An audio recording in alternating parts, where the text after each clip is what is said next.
Well, hello there. It's that time again. Time for the blog that truly blazes.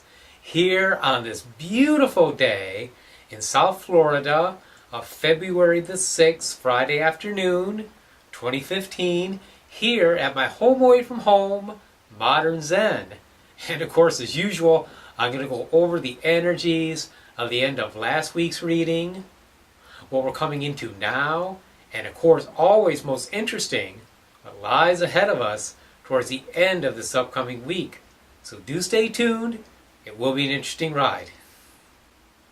That's right. The first card is the last card of the previous week's reading, and this card was the Wheel of Fortune. Yay! Nice card. Jupiter, expansion, generosity, good fortune, good luck, good things. Even though Jupiter is in retrograde along with Mercury, it can still manifest as good things. It did for me. I had some nice business here towards the end of this last week. Things have been looking up. That's good. I appreciate that. Yes, we're dealing with Mercury retrograde. Yes, it's going to be here a little bit longer. It's going to be here until February 11th, okay, which is next Wednesday. And in the meantime, though, you know, things, of course, always are interesting. But when you look at it, they're really not that bad. The retrogrades are just 3 or 4 times a year. They go for 3 weeks. They pass. And then we just go on to other things that we do need to deal with. The card of the present, what we're coming into now, is a Princess of Discs. Now, also called Pentacles, representing Earth.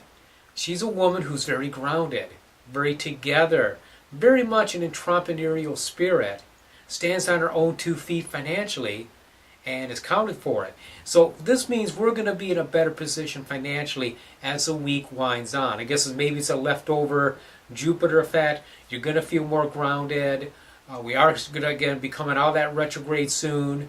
But of course, as we come out of a retrograde, we generally get a bump going into a retrograde. We generally get a bump going out. And we're going to have a little bit of that, but still, we are going to have that groundedness.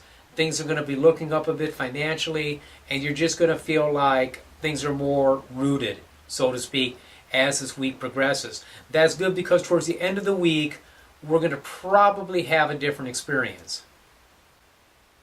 Yes, the third and final card, the card for the end of this week, as we're coming out of that retrograde, is the 7 of Swords. Now, 7 of Swords is attributed to the moon in Aquarius. And the moon in Aquarius now means the heart and the mind kind of being divided. You know, the moon doesn't do well in Aquarius. Aquarius is very mental, very analytical.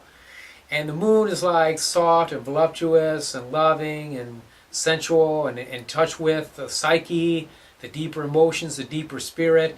And Aquarius is just very head-oriented, okay? Where the moon is more like the heart, the loins, dealing with the tides and the fluctuations of life.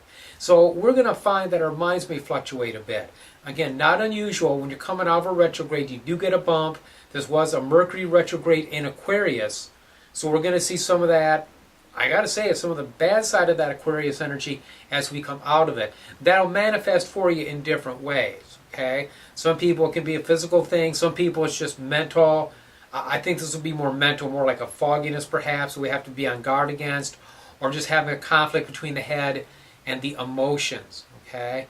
But either way, we come out of it, and things will be looking up, I'm sure, for next week. Well, there you go. The blog Blaze, you blaze with it.